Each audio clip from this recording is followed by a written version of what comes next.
All right, so today I would like to help you to understand some key topics of L4M5. We shall look at some most challenging and most common topics that may appear in the exam questions. And as you know, this time we have the exam in January 2026. So I believe that you need to be ready for this one. Today, let's look at what I can deliver for you.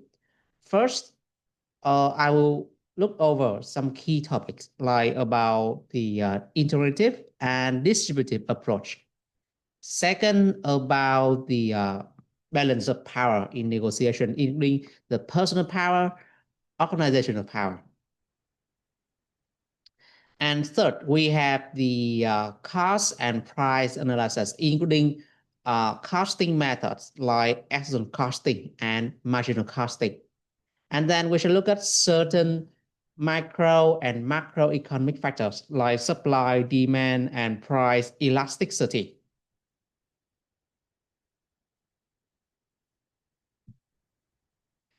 Finally, we shall look at the influencing techniques like push, pull, hardball, and softball tactics.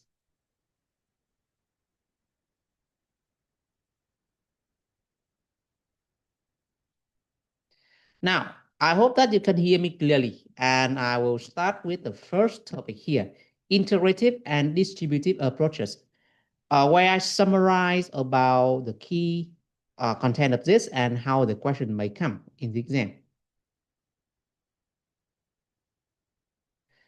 First, as you know, iterative and distributive approaches to negotiation is one of the key topic, and it is from chapter 1 of L4M5. So it set out this foundation for negotiation. We need to know how we approach to the negotiation before we execute our plan. Under each approach, then we should have different activities as well as target or objectives. First, with integrative approach, then it is an approach that we focus on the interest and on the winning targets for both parties.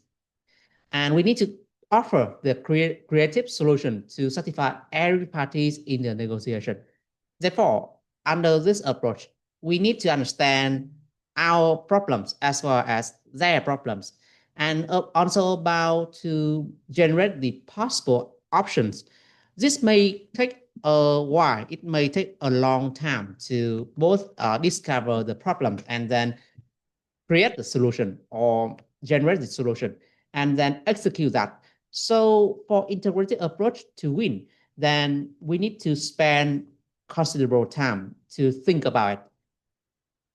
Therefore, this approach is only reserved for strategic suppliers only, and we cannot offer win-win solutions to every supplier. Our time is limited, so we need to focus on the most important supplier only. With this approach, then one of the key principles is to focus on the supplier's interest, not their position. It means like we need to understand what they are aiming at and how we can do that. So for integrative approach, we need to undertake certain activity like more on listening, not on talking. We spend more time on listening.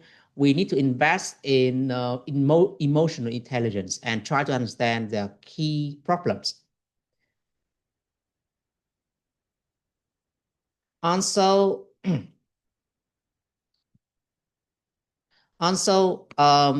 it requires to not use the hardball tactics here, since hardball may push away the partner. So integrative approach may override the need for hardball tactic. We need to go softer and try to understand their problems rather than try to force them to give up.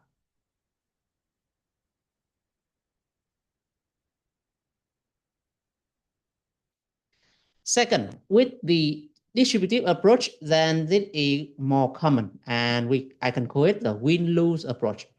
Normally, it is used for most contracts. maybe not as unimportant, but when you have the upper hand, when you have the bargaining power, you can apply the distributive approaches.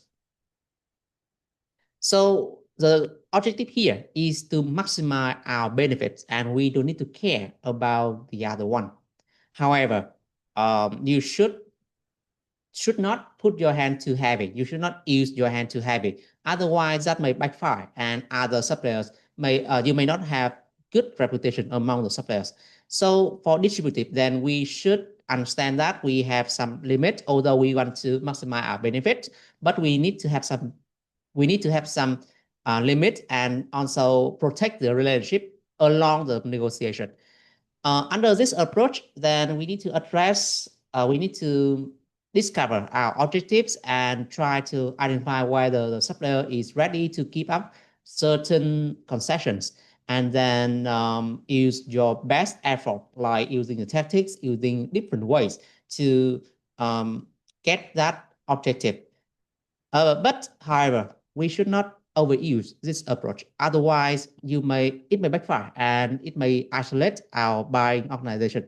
And furthermore, it doesn't protect the relationship. So we should put ourselves some limit when we use this kind of approach, when we use this approach to negotiation. So for distributive approach, then we can use several ways, like using the coercive power. We can use coercion, we can use hardball tactics, and other ways to maximize our target as long as we can get what we want. In other words, integrative approach may be known as expand the pie, while distributive approach is known as divide the pie. So integrative means we need to generate the best interest for both parties, so everyone is satisfied with the outcome. But with distributive, then you get more of the pie and your supplier gets less of the pie. So you may want to maximize that. However, leaving supplier without the pie is not a good strategy. So also, I think that although the book doesn't mention that, but we need to also impose some limit here before it backfires.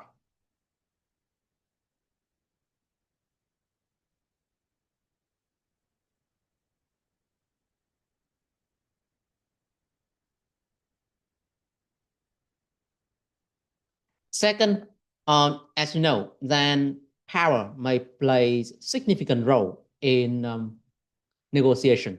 However, in a formal negotiation, then the power may play, there are different layers of power in play. So first, we will have two teams of negotiators, or only two negotiators at the table. So when they face each other like this, then they all have the personal power with them, and that may affect the decision of the other party. But they also represent their organization, the buyer and the supplier. So each organization may have their own market power. So we have the organizational power here. And both the negotiators and the organizations also work within a macro environment. So there are other factors, also known as the stipple factors, that may influence the negotiation outcome here. Therefore, before we start the negotiation, we need to understand the balance of power. Whether your buying organization has more power than the supplier. And if you don't, then we may try to maximize your own personal power by using certain method. So this is how we can approach in power, and it should be done before we go into the negotiation. First, let's look at the inner layer here.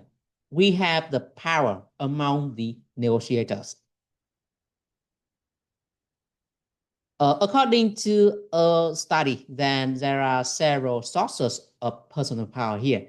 So I can list them as you can see on my presentation here. First, we have the legitimate power. Legitimate power means that person has the authority or the position to keep out the decision.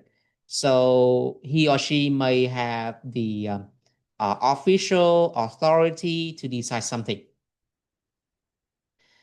This power is also known as a hard power. Due to the position vested on them, they have certain capability. In a negotiation, we can leverage this power by invite our senior management, or if you are a senior manager, then you can attend the negotiation by yourself. That might increase the power of legitimation. And especially when the negotiation is high stake with a high value contract, then a high position person, a person with high position may give the final decision without reverting to internal approval process or meeting. So legitimate power may push and speed up the negotiation process by that way. The second source of power is reward power. Reward means the ability to give someone something they need when you want them to do something you want. All right. So simply, when they do something you like, you can send them a reward. The real power works when a party has more resources than the other, like financial resources, or they possess something the other party want. So here, you need to understand what the other party may have interest on, and we may maximize that benefit for them if you want them to do something in return. The third source of power is coercive. It's the ability to coerce or force the other party to do something that you like. In other words, if they don't do that, then you can punish them. For this power to work, then your organization or you yourself need to have something that the other party fear. And if they don't follow your opinion, if they don't follow your command, then you shall punish them with what they fear.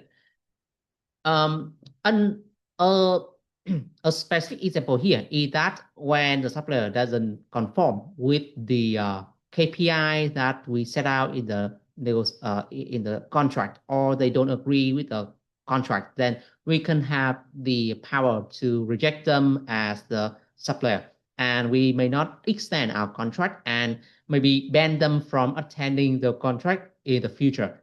So that kind of sanction may work very well. So they may need to agree with your opinion if they don't want to suffer that consequences. The fourth source of power is reference. But I think that a better word here may be charisma. So, in our life, then there are certain people who may be attractive and may influence the other party. So they don't need to have high position, or they don't need to be intimidating to to expose or to impose their will onto other people. So these people tend to be very compelling, and their voice could be very convincing, and they could be quite attractive, and their talk has weight so that everyone listens to them. Therefore, with reference, it works like a soft skill. You may increase your presence at the negotiation by improving your confidence and making like you are trustworthy. Okay, so this is reference power, and it is kind of like a soft power. The next soft power is expert. Expert means that person has certain expertise or deep knowledge in certain area. So when it comes to that area, then other people may want to listen to them. Otherwise, they may get into trouble.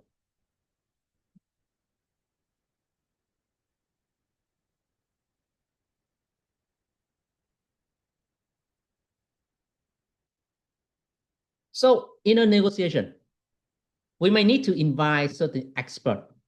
For example, some legal expert for the contract or some technical expert for the specification. So in those circumstances, then at least we have some upper hand. We have someone better in that area than the supplier, and they can advise or explain the details of each technical matter.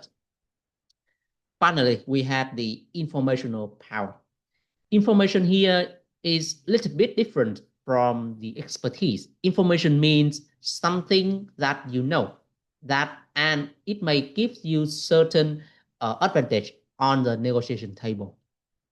So it's kind of like some insight or uh, some inside information that you know from supplier. For example, if they have the cash flow problem, so you can use that as your advantage, and you can press that matter like they need to agree with your payment schedule. If they don't, then we may reject this contract, and they may also fear that it is also about coercive power as well.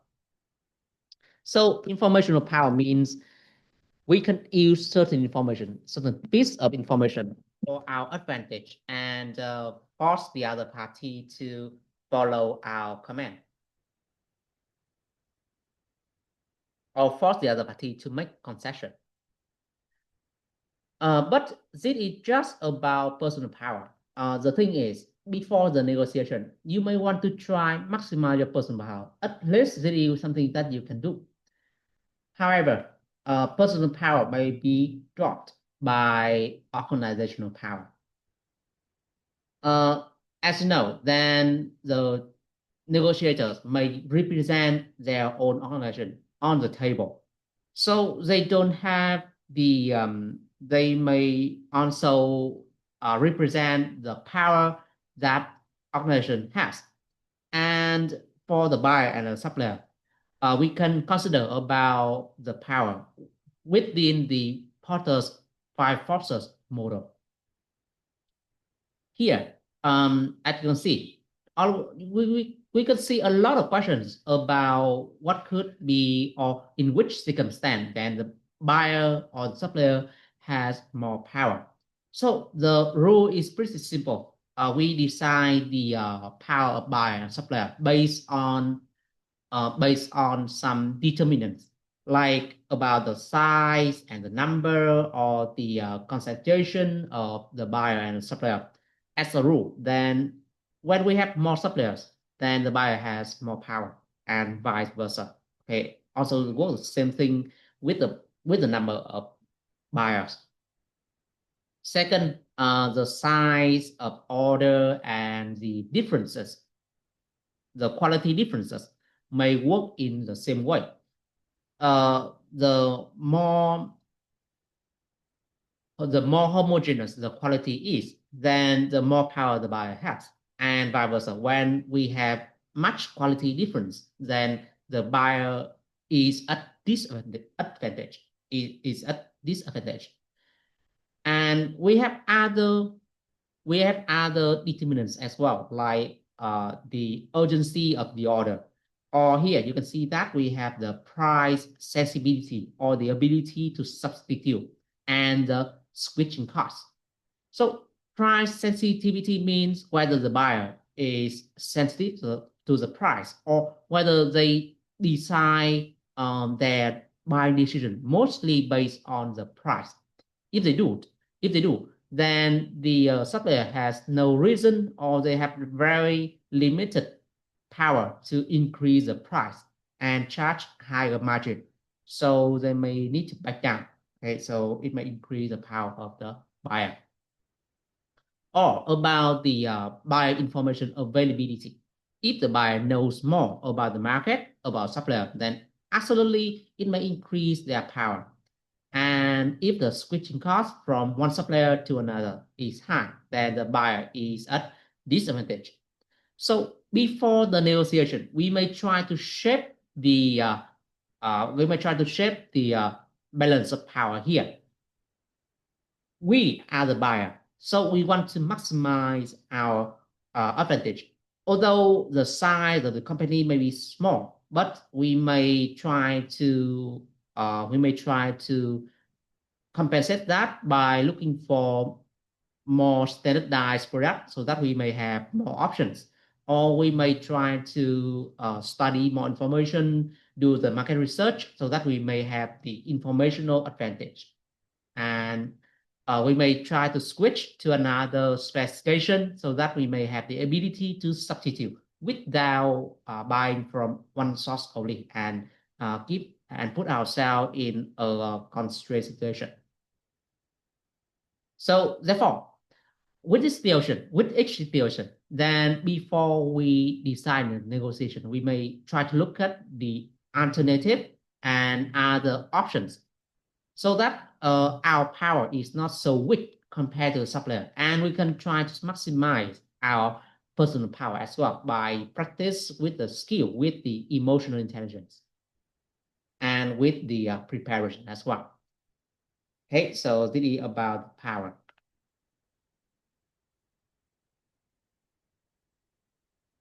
Now, we shall look at the structure of price and cost and the preparation of cost analysis in negotiation.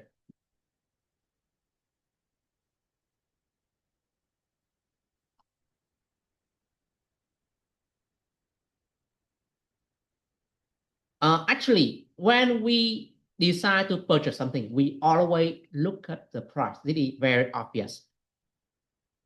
However, then there are multiple factors may affect the price. Some people try to break it down or simplify it by talking about one factor only, like about the supply and demand. However, this is not enough. And there are several factors that affect the price of a product. First, the cost itself is a significant factor.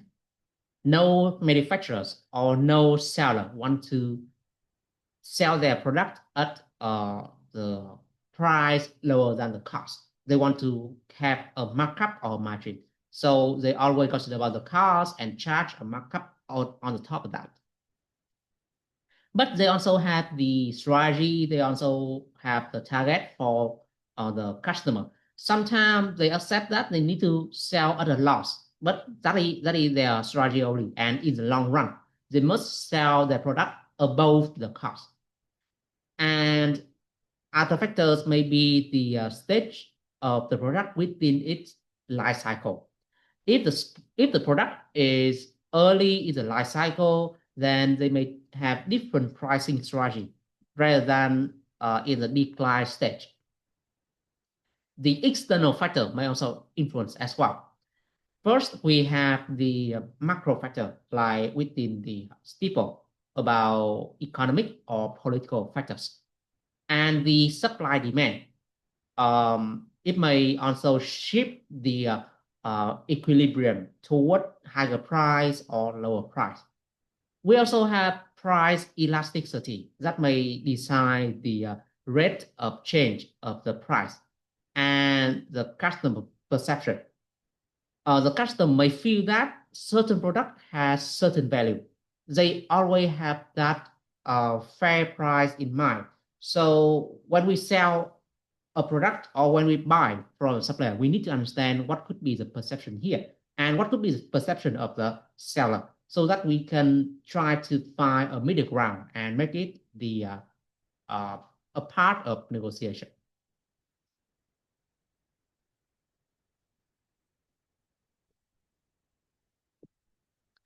Several products are priced based on the customer perception. First of all, the luxury brand. The cost for those luxury clothes and handbags and jewelry are not just that high. The cost is capitalized sometimes just about 20 or 30% of the price. So they charge pretty high markup for that product.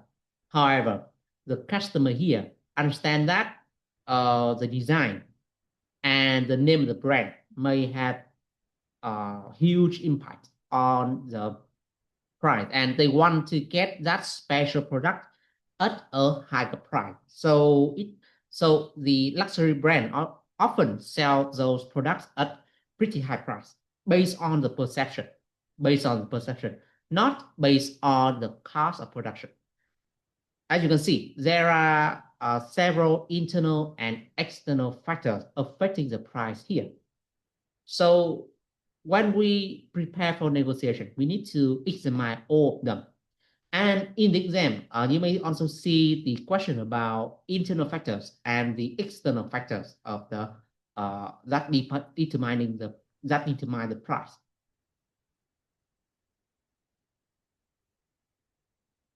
But actually, then we can examine certain factors like the cost of production. So when we examine the cost production, you need to have a skill. I can call it the cost analysis, and we have also a subject on this, the cost accounting, of course, the for accountant, however, as procurement, and we need to prepare for a negotiation. So we also need to understand about the breakdown of the cost and how the cost and the price are calculated internally. First, we need to have a basic overview of the breakdown of the price structure. We need to have a basic breakdown of the price structure. Often a price has three elements. First, the variable cost. These are the costs that change based on the output. The more output, then the more cost we have. Second, we have the fixed cost. They are static. They are the costs that don't change when we change the output. However, in the long run, every cost increase and accumulate. So we only consider fixed costs here as temporary and just at a period of time. In the long run, they may change as well. And we also have a middle class here, middle classification here. Instead of just variable cost and fixed cost, we also have the semi-variable cost. The semi-variable cost, or in other words, the step cost. They may change, but also incrementally. They may change when the output reach certain level, and then they may change again when the output reach another level. And on top of the cost, we have the markup. Markup is the fraction between the profit and the total cost.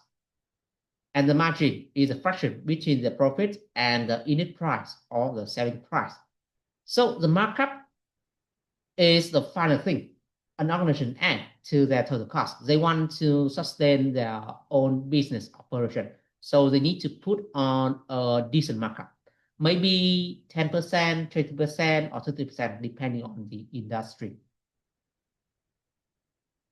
So here, as procurement professional, and when you decide to buy something, then you need to examine the variable cost, the fixed cost, and the markup. And depending on different ways of costing, then these may play different roles. These factors may play different roles.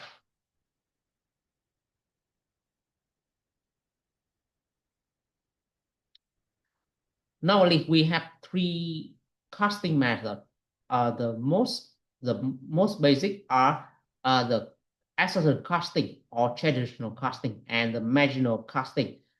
A more advanced method is activity-based costing.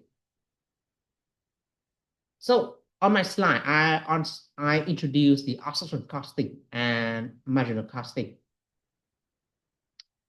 First, with the asset costing, we just simply break down the price of a product into three parts.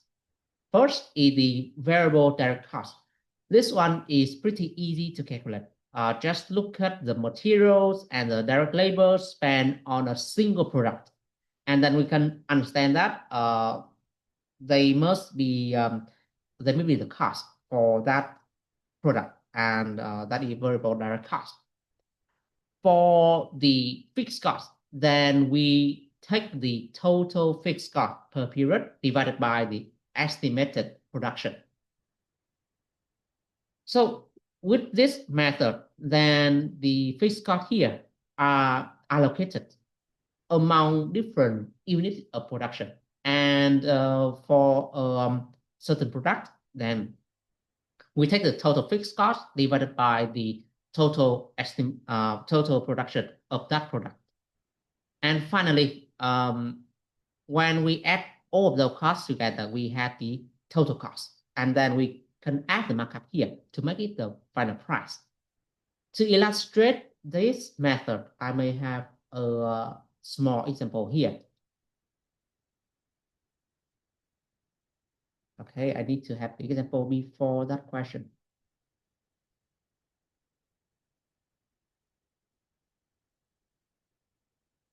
Okay, so just take an example. I am a bulb producer and I'm manufacturing my lighting bulb. So I have $10 of direct material, $2 of direct labor, and 100,000 overhead or fixed cost per month. And I estimate that I can produce 20,000 bulbs per month. So my allocated fixed cost is $5. I take 100,000 divided by 20,000, that is 5. And when I add up all the costs together, $10 here, $2 here, and $5 here, I have $17 of total cost per unit. And then I add $3 of markup on top of that. So my selling price is $20 per bulb. This is an example. And in real life, then that number is different. But I just want to illustrate how this math works. I want to sell 20,000 bulbs with the price of $20 per bulb, so that I may have the income to pay off the labor and material and the overhead and keep my business afloat. However, this traditional costing method has its own problem. First, it is quite rigid. You can see that the number of fixed costs here allocated, so we don't have much room to adjust our price. Second, this number, 20,000 baht per month, could change. It is just estimation. It is not before, it is after. It is after and based on my plan. So this plan may go wrong. The market demand may change. And more importantly, even if I have 20,000 bulbs in my warehouse, then my overhead could be, it could not include everything, because sometimes the cost, the overhead cost is can only be identified after it occurred. So when I have 20,000 bulbs in my warehouse, then the warehouse cost increase every day. Okay, so my calculation here may omit the number of days that I need to store my bulb, and also other other type costs like logistic or the commission for the distributor and other costs as well. So this kind of method may not capture all the costs, and it may not be the best one. It may not be the best one. It may not be the most precise one. Actual costing may have some disadvantages, but it is also simple and easy to do. So many business, especially small businesses, still prefer to use this kind of method as their basis. Also, as procurement professional, I think that this one is pretty easy to do, and you can estimate the price based on actual costing. Now, let's try a small question here. What could be the answer for this question? Absorption costing is when total cost per each unit.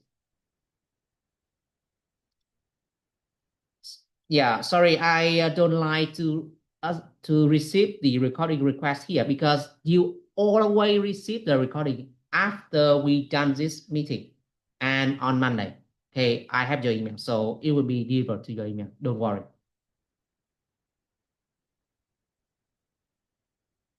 My question here is, output costing is when the cost per each unit of output includes something. So what is your answer? You can answer by typing A, B, C, or D in the chat.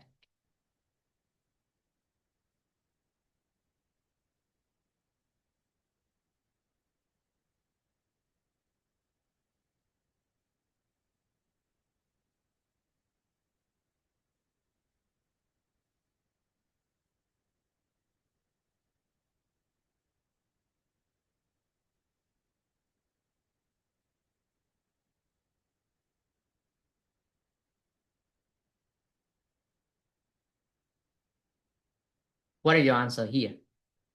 I think this one is pretty challenging. How do you understand about absorption costing?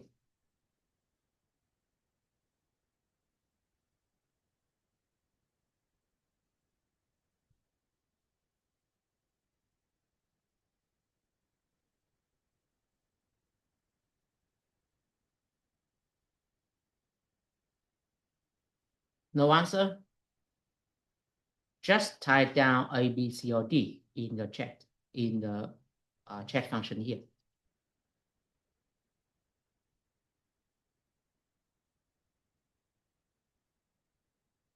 Okay, I see the answer from Nakla, C. Include an allocation for a proportion of total production cost.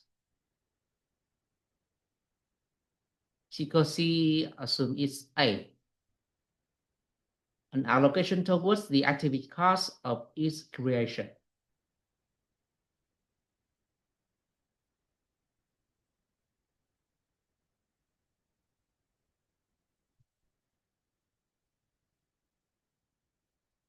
Okay, is there any other opinion?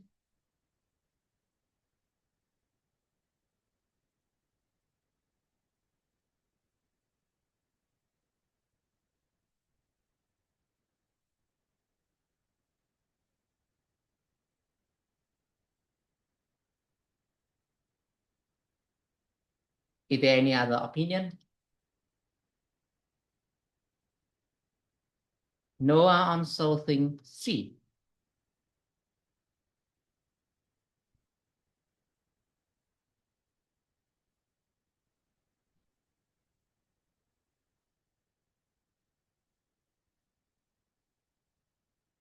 All right, anything else?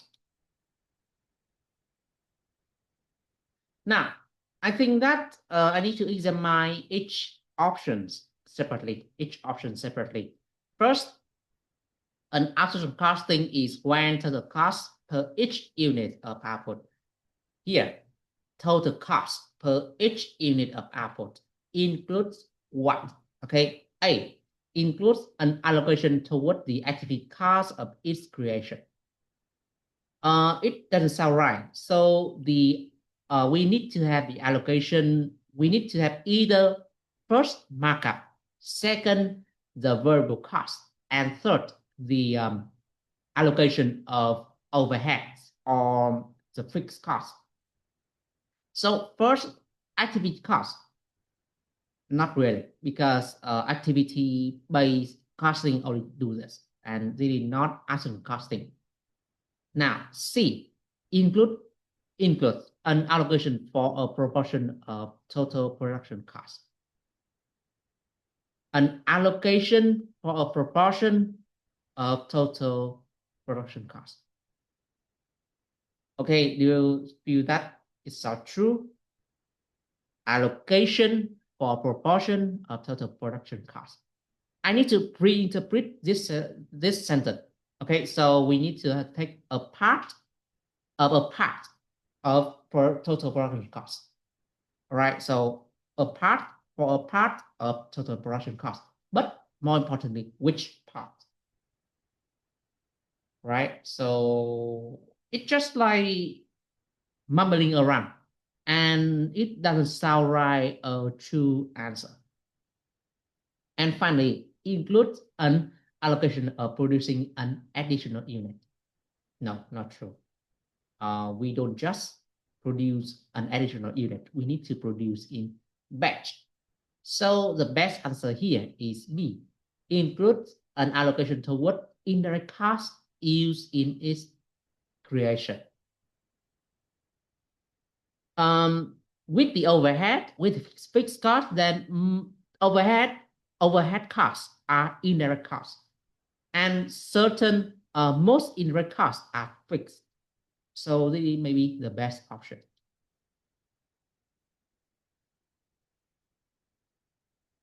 All right. So this may be the best option. Okay. So you may need to try better, like understand the overhead could be called the indirect, and most indirect are fixed. So this may be the best option. Now, let's look at marginal costing. If marginal costing wants some allocation, then marginal costing needs no allocation. Here, the base of this costing method is only the variable costs, direct materials, and direct labor. And on top of that, they may add a contribution or markup depending on what you call. And this markup or contribution may expand or shrink depending on the market condition. So marginal costing is pretty helpful in break-even analysis and dynamic pricing. They just consider about the variable cost. They just consider about that. So when the market or when the product is not the best selling, it is not selling, then they may have a discount. They may reduce the contribution and make the product cheaper and attract more customer. And when the product is running very well, then they may charge a higher contribution and to cover better part of fixed cost and the margin and the margin. In other case, then marginal costing also helps with break-even analysis, and the organization knows when they may reach a break-even and when they may be profitable. So marginal costing is pretty versatile and could be also quite a basic but very helpful way of costing.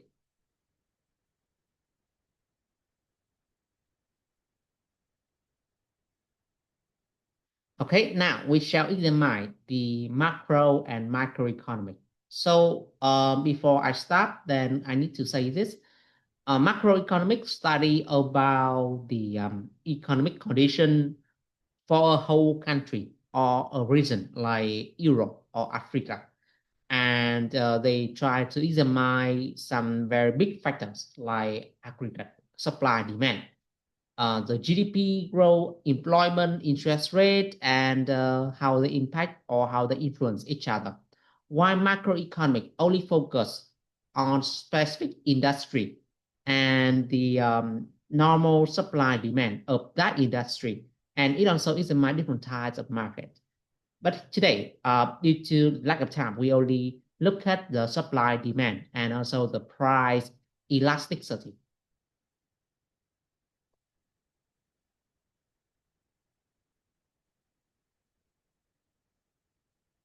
So supply demand is pretty easy to understand. The demand curve is a downward curve. It goes like this. Okay. Before that, I need to say that supply demand only works in the graph. We have the two axes with the horizontal axis as the quantity of supply and demand, and the vertical axis is the price. So you can see that ZDQ and ZDP, ZDQ and ZDP.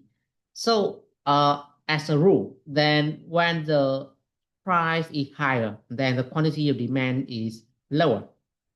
And when the price is lower, then generally the quantity of demand is higher.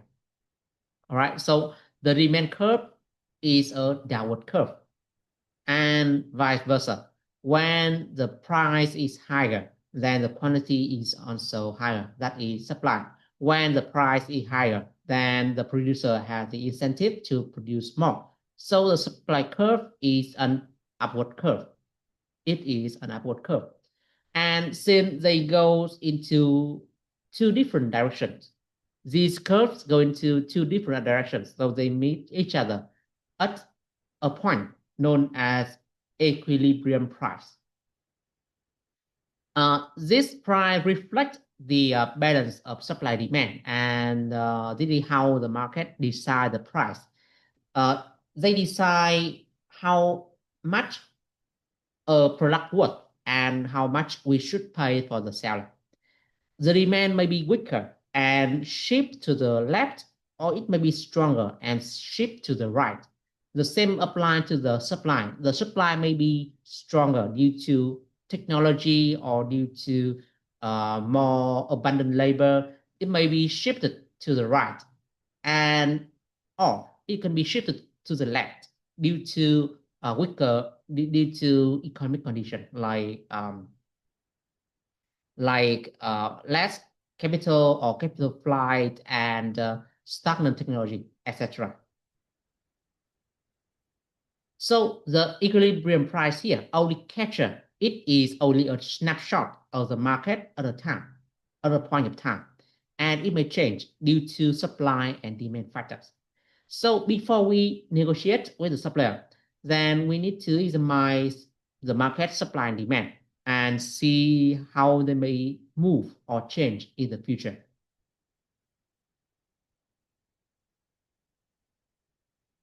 So here, you only need to remember certain terms and certain notions in macroeconomic, like equilibrium price, the supply curve as an upward curve, and the demand curve as a downward curve.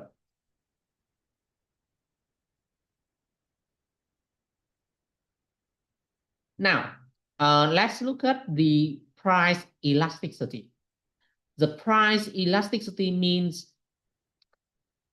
how much a price or the rate of change in the quantity of demand when we consider the rate of change in the price. There are certain products that we cannot forgive. We cannot get over, or we cannot just abandon them. We cannot just not buying anymore.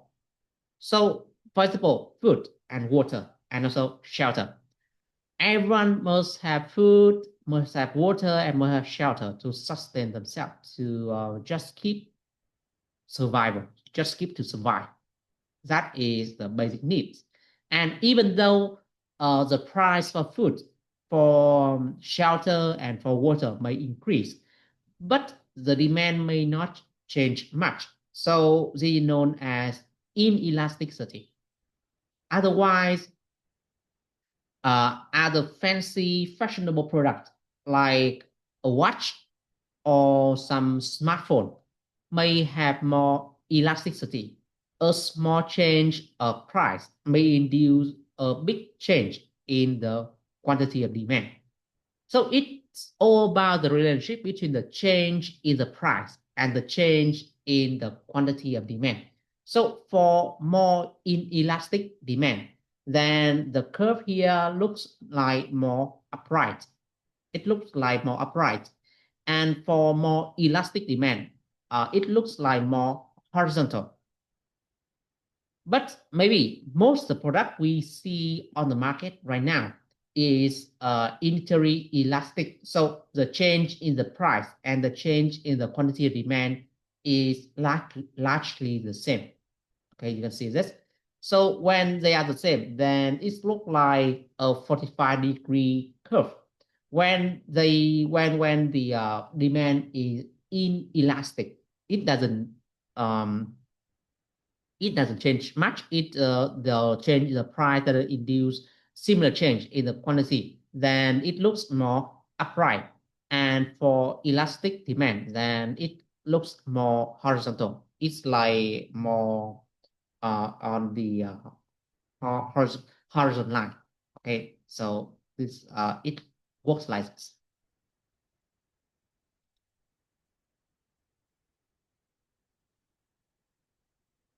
So just to summarize, when we talk about the cost and the price, then there are several factors may influence, like the cost of production and supply and demand, and the perception value, and other macro factor based on steeple or the stage of the product within life cycle model. So the supplier may have different ways, or they may have different reason behind their price. But mostly, you need to understand about the cost. You need to understand the perception of other customer and the perception of the supplier itself, and also consider about the supplier strategy, like whether they are doing skimming price or psychological pricing, or they are kind of like making some more attractive deal or promotional pricing so that they can attract more sale. Okay, this is the final summary of cost and price. On the macroeconomic factor, then we have certain area. However, then macro is something about big thing. However, our deal, our contract with the supplier may not be influenced by those big things, but on some on certain aspects, then they may affect the mood of the supplier and the buyer, and whether they want to invest or do business with us or not. So we may have some indices of macroeconomic that may predict the movement or the behavior of the seller. And you can rely on certain indices like GDP, PPI, CPI, or the stock exchange and the pricing in commodity, so that we may decide how the seller may feel about the current economy, and how they may want to expand or just keep their business the same. You may find these pieces of information, or you may find these indices from a government website or the stock exchange. They tend to publish very up-to-date indices, and we can use that to predict what may be the movement in the market. And before we go into negotiation, then we also need to prepare the best alternative to negotiated agreement. In other words, partner. Partner is something that you may revert to when you fail to reach an agreement with the supplier. So before we go into negotiation, then we need to prepare a list of alternative options. The alternative may be about some other suppliers, about a different approach to the tendering or to the purchase, or we can try to produce the solution in-house or just delay the purchase. So when we consider all of the options, then we decide to select the best option. Then that best option become better. So better must be the best alternative or the best option other than the agreement, other than reaching an agreement with the supplier.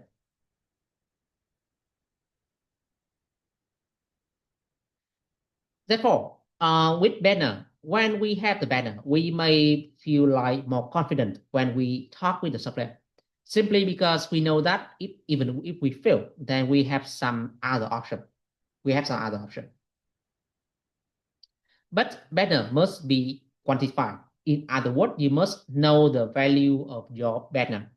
And if the supplier push the value contract beyond, or they want to take the best benefit that, and it already reaches your banner, then you should walk away.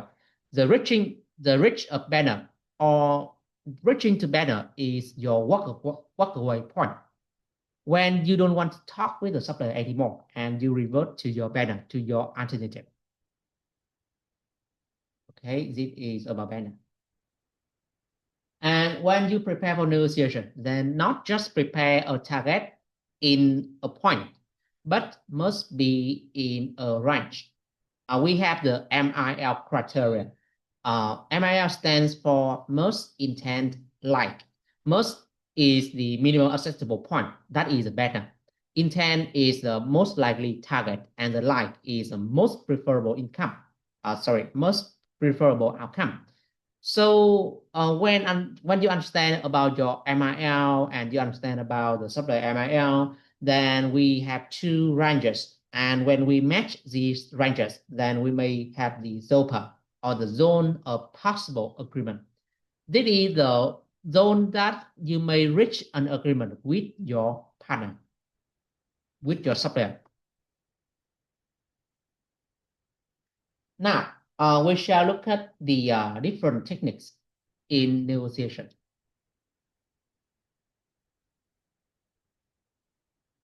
So there are several techniques here, but we may focus on the two major techniques, that is push and pull. It can be illustrated by a way like this. So push, as you can see, it works like we try to put our hand on the object and we use our own body to push it award, to move it forward. While in pull, then we don't touch the item, but we have a rope. And we try to attract them toward us. So push works like more direct. It works like more direct. And try to convince the other party.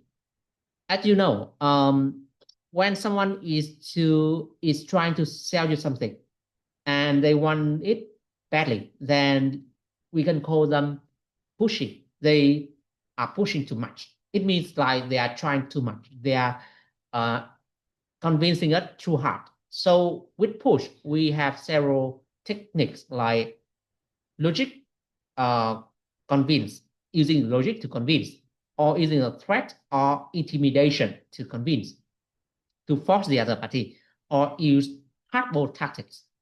With pull, rather than directly affect the other party like that, we try to attract them. We try to draw them toward us. So we must use some shorter method, like use the emotion, compassion, or visionary, or using other techniques to pull them toward us.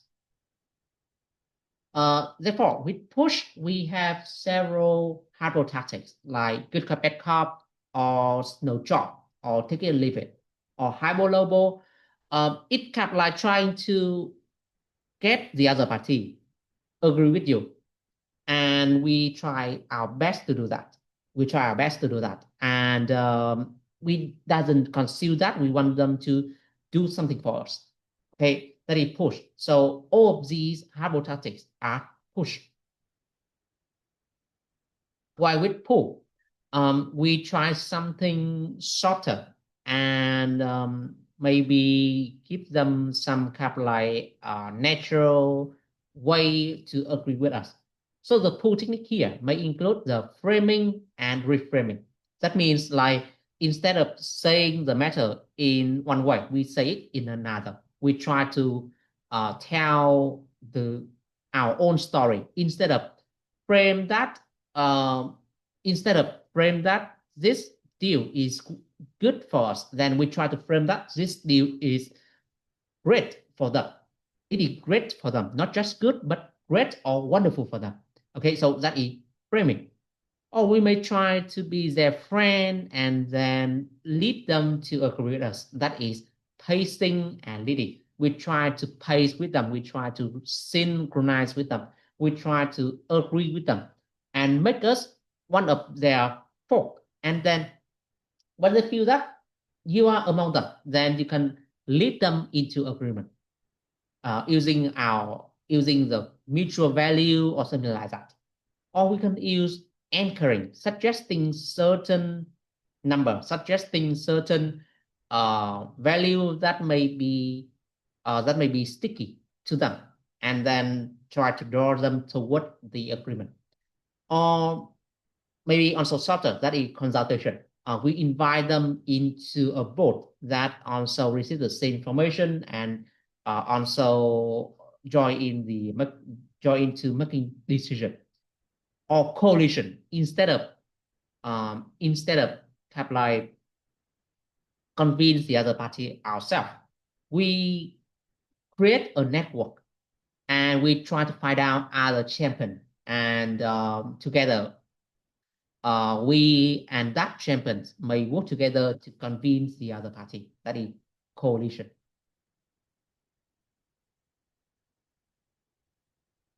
With ingratiation, we give the other party a lot of compliments. We give the other party a lot of compliments and make them like us before they agree with us. And with personal appeal, we try to connect with someone close to the other party and also convince that person and try to make ourselves more relevant or with better connection with the other party and convince them. Okay, so these are the pull technique.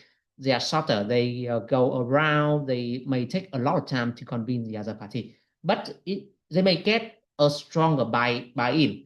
Rather than using push, we only get the temporary agreement or conformance, but in the long run, then the other party may resent and they may just walk away. Okay, so that is all for today. And remember that I have some practice questions on EDME. And currently, we also have some special price. So if you apply this code, Happy Xmas 25, then you may get our best price on the platform. So I'm happy to have you here. And I hope that my presentation has given you some details about L4M5 and how you should prepare for the next exam. So thank you very much for your participation today. And I hope that to see you in other event. And if you have any suggestion, any question, just contact us on WhatsApp or email. We are happy to answer you. Thank you very much for your participation, for your time, and see you in other revision with Daniel. Goodbye.